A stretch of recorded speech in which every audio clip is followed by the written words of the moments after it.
Oi, gente, tudo bom? Vamos botar aqui um assunto em pauta. Eu fiz uma pequena pesquisa, nem foi uma pesquisa muito profunda. Vou deixar todos os links aqui de tudo que eu acessei, de todas as matérias que eu li, de todas as pesquisas que eu pesquisei agora para eu poder bater essa conversa, bater esse papo com vocês.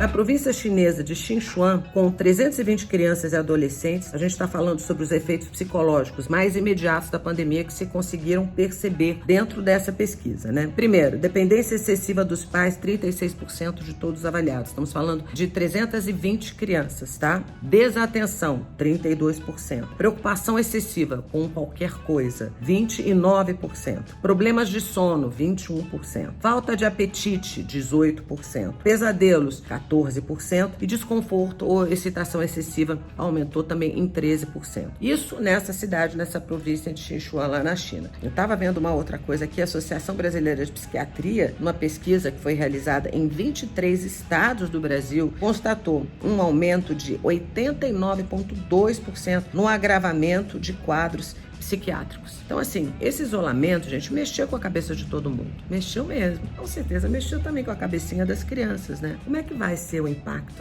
desse período que nós estamos vivendo daqui a 5 anos? Como é que a gente vai perceber isso? Qual a nossa percepção? Qual o nosso olhar sobre isso? Eu sou a Vanessa, mãe da Pina, de 8 anos. Aquela ali é só uma boneca mesmo. Bom, de tudo que a gente viveu nesse último ano, eu acredito que o maior impacto na vida da Pina seja um aumento significativo da ansiedade. Eu percebo que ela se tornou uma criança mais ansiosa, justamente porque aquele momento de descompressão, onde ela ia, né, correr, brincar, trocar com as outras crianças, pular e extravasar, colocar toda essa energia para fora, ficou muito contido por conta da gente ter tido a sorte e o privilégio de poder fazer uma quarentena, ficar em casa e eu também trabalhar de casa junto com ela. Então essa angústia de encontrar um igual para trocar, né, de compartilhar de um mesmo universo lúdico, de uma mesma linguagem, que os adultos que a gente vai perdendo isso. Oi, eu sou a Débora Bittencourt, mãe desse gurizinho de 2 anos, e quando a pandemia começou, ele tinha acabado de fazer 1 ano. E no comportamento dele, a gente percebeu um aumento de uma irritação assim extrema, porque o Pedro sempre foi um bebê super calmo, super tranquilo, e ele começou a ficar muito irritado, até fechava a mãozinha assim, ficava, fazia assim, uma coisa que nunca tinha acontecido. Depois de alguns meses, por orientação da pediatra, a gente começou a levar ele para um passeio por dia, sempre olhando aqui pela varanda se tinha muito movimento, né? Se tivesse a gente não ia, esperava um pouco, né? Até ter menos movimento para poder sair com ele. Olá, meu nome é Laís Fleury, eu sou mãe da Alicia, de 9 anos, e da Lia, de 8 anos. No início eu senti que elas ficaram ansiosas, principalmente a minha mais velha. Eu percebi que começou a ter uma questão assim com a alimentação, de querer comer demais. Eu percebi que teve uma ansiedade, né? E daí, com o passar do tempo, a gente foi incluindo essas dosagens de natureza, de brincadeiras e de equilibrando com a rotina escolar. Claro que a gente também conseguiu levar aqui com essa rotina escolar online. Mas eu acredito que, de uma certa forma, a gente enfrentou essa pandemia de uma maneira mais leve e mais saudável. Eu sei, por exemplo, de amigos dermatologistas e pediatras que comentaram que o número, por exemplo, de dermatites alérgicas, de alergias aumentou significativamente. Não sei te dizer quanto, mas imagino que isso também tenha um desdobramento psicológico. Então, as crianças vão somatizando e se elas não dão vazão para aquilo, o corpo encontra um jeito de dar vazão. O Brasil é um dos últimos países do mundo a retomar as atividades escolares. E a minha questão é que, realmente, não fazia sentido nenhum os bares estarem abertos, os restaurantes estarem abertos e as escolas estarem fechadas. E o que faz menos sentido para mim ainda é por que os professores não estão num dos grupos mais importantes de vacinação, após, obviamente, as pessoas que trabalham na área da saúde, que estão lidando com isso como seu trabalho principal. Eu acredito que os professores tinham que estar nessa prioridade de vacinação para que essa volta às escolas pudesse ser segura para eles e necessária para as crianças que estão em casa e que também estão desenvolvendo N tipos de questões. Oi, eu sou a Mônica, eu sou mãe de um menino portador de uma síndrome rara, que chama Síndrome do X frágil. O meu filho chama Carlos, nós chamamos ele carinhosamente de Carlinhos, e ele tem 13 anos. Um pouco antes da pandemia, eu tive que tirar o meu filho da escola por uma série de razões de inclusão que nós ainda vivemos não só nesse país, mas praticamente em todo o mundo. O que eu senti dele em relação ao fato dele ficar isolado dos colegas de colégio, de escola e tudo mais? Eu senti que existe uma demanda dele, e isso partiu de dentro dele, mesmo ele sendo uma criança atípica, especial, onde ele pedia para ir à escola, coisa que ele nunca fez ao longo desses 13 anos de vida. Ele entrou no colégio com 1 ano e meio de idade, e uma das funções dele ter entrado no colégio é que o médico me disse: criança tem que conviver com criança, coloque ele na escola. E eu senti ao longo de todos esses anos do meu filho na escola que a convivência entre crianças, adolescentes, seja o que for,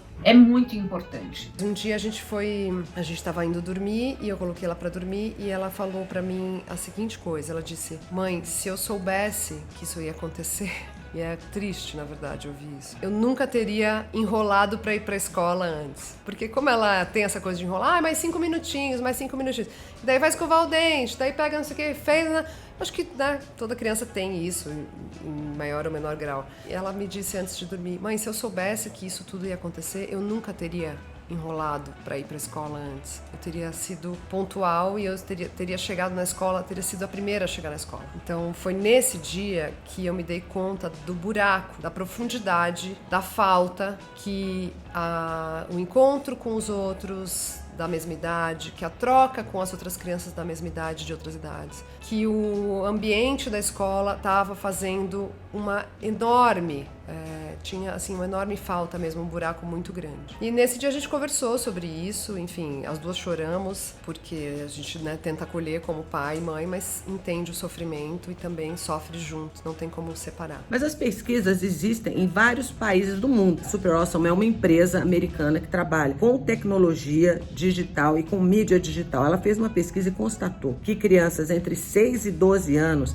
passaram cerca de 50% do seu tempo em frente de telas. Ou seja, a metade do tempo das crianças entre 6 e 12 anos, elas gastaram ao longo dessa pandemia na frente de uma tela, ou celular, ou iPad, ou computador, ou televisão. E segundo o Ibope, cerca de 97% dos lares no Brasil tem pelo menos um aparelho de televisão. Isso, gente, é impressionante, né? Sendo que, por exemplo, o acesso à internet é uma outra questão, né? Eu vi isso aqui também nessa pesquisa. As famílias de baixa renda no Brasil, 68% delas têm acesso à internet. As famílias de classe média no Brasil, 81% das famílias de classe média têm acesso à internet. E entre a classe alta, a classe A e B, 91% das famílias têm acesso à internet. Ou seja, essas crianças estão navegando, estão tendo acesso à internet. Será que elas estão sendo supervisionadas? Será que não estão? Eu tô falando isso por mim. É impressionante como é difícil controlar o tempo de tela para uma criança trancada dentro de um apartamento numa cidade como São Paulo, num dia que chove, por exemplo. Eu tenho que ficar o dia inteiro com a Isabel aqui presa, arrumando atividades, fazendo com que ela se desconecte da tela, porque ela quer ver um filme, ela quer ver um joguinho, ela quer ver um negócio. É muito complicado. E eu tenho certeza que eu não sou a única mãe que está passando por isso. Por mais que a gente queira evitar, que a gente queira dar atividades mais construtivas para os filhos da gente, é uma realidade. Qual é o impacto que isso vai ter, né, no futuro, em médio, longo prazo, na vida dessas crianças? A gente não sabe. Eu fico super preocupada. E daí outra coisa que a gente percebeu também é que o uso das telas foi muito intensificado, né? Para as crianças que têm acesso às telas, que a gente sabe que não é todo mundo que consegue ter, não são todas as crianças que têm essa oportunidade, as telas passaram a ser o vínculo das crianças com a escola, o vínculo das crianças também com os parentes que não podem, né, que nesse momento de isolamento não poderiam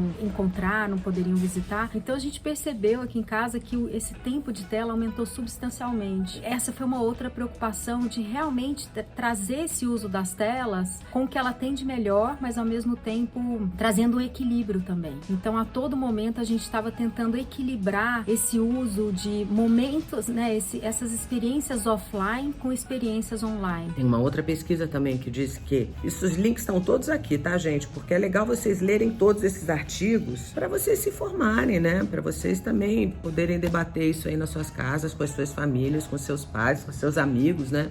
Tem um outro estudo que diz que as crianças que passaram por uma sensação emocional de isolamento, elas têm 3 vezes mais chances de desenvolverem depressão na fase de vida adulta. Então, assim, as consequências de tudo que as crianças estão vivendo e passando aqui agora, a gente só vai conseguir dimensionar de verdade daqui a algum tempo. Faz falta para as crianças, elas ficam loucas para brincarem com outras crianças. Eu contei aqui para vocês, aqui mesmo no canal, a Isabel ficou amiga de um vizinho que morava no prédio da frente, porque eles se viam da janela, um começou a gritar pro outro, e aí, tudo bem, como é que você chama? E ficaram amigos. Houve um determinado momento em que a mãe dele descobriu quem eu era, me mandou uma carta dizendo: oi, meu nome é tal, eu tô levando super a sério o confinamento, nós estamos aqui há 7 meses, 8 meses, tarará, não fazemos nada, isso e aquilo, meu filho está sozinho, ele e sua filha criaram uma relação, o Antônio e a Isabel. Você se incomodaria de que eles fossem brincar? A gente usa máscaras, eles brincam aí no playground, que no playground aqui do meu prédio é ao ar livre. E eu falei: não, eu também tô super levando a sério o confinamento, vamos.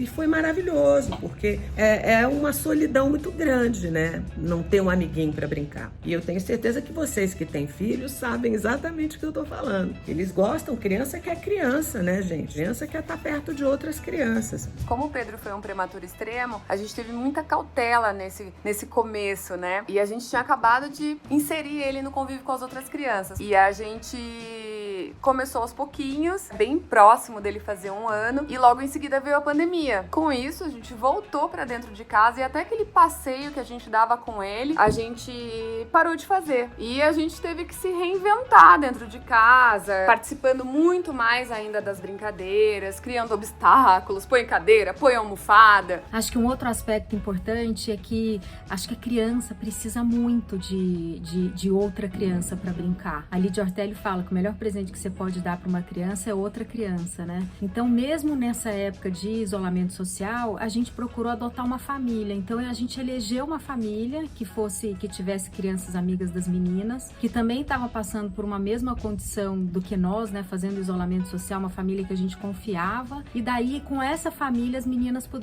tiveram oportunidade de se relacionar. Então, no final de semana, a Bruna sempre vinha aqui para casa, as meninas iam para casa da Bruna, e dessa forma a gente percebia que elas estavam tendo um contato, elas estavam brincando, né? Mas ao mesmo tempo a gente também estava se sentindo segura e estava sentindo também que a gente estava respeitando, né, os protocolos do isolamento social. Então, assim, foi um convívio mais restrito, mas de uma certa forma as meninas não tiveram esse baque tão intenso em relação à falta de convivência social. A convivência física é uma convivência que não se ensina de uma outra forma, a não ser aprender convivendo e presencial. E isso é fundamental na vida do meu filho, por mais que ele venha a ser uma criança com síndrome, que tem uma série de outras necessidades, ele pede por isso. Esse convívio com as crianças, assim, que apesar da gente ter feito muito pouco antes da pandemia com ele, né, a gente já percebeu uma diferença muito grande no desenvolvimento dele. Hoje, né, ainda estamos na pandemia, então a gente criou uma bolha aqui com o nosso sobrinho, que é um pouquinho maior que o Pedro, e a gente se encontra pouquíssimas vezes também, com todos os cuidados, e a gente percebe o quanto o Pedro se desenvolve. Então eu acho que é tão importante esse convívio das crianças, né, para que eles interajam, né, entre si, para que eles se desenvolvam melhor. Essa falta da escola, eu acho que está sendo, assim, uma das coisas mais difíceis, que é a vida social deles, né? E tem uma das outras coisas que eu acho que é importante falar aqui, são dos grandes dirigentes, né? Ou não grandes também. Os dirigentes precisam escutar um pouco uma mãe, escutar um pouco mais o que nós que convivemos com os nossos filhos temos de feeling em relação a eles, o que nós escutamos nas entrelinhas. E isso é importantíssimo, porque o universo acadêmico, ele não é possível somente sendo universo acadêmico. Ele é possível sendo também relacionamento, né? E os relacionamentos começam na escola, escola. Então, eu gostaria de pedir também para os seus dirigentes de escola, nesse momento que as crianças estão voltando, que olhem com mais carinho para as crianças especiais. Vocês não precisam se preocupar tanto com o universo acadêmico delas. O que elas mais querem e que vocês tiram deles é a convivência com outras crianças. É estar numa escola para também se divertir. É estar numa escola para também ensinar ao próximo as diferenças que existem. E também eles aprenderem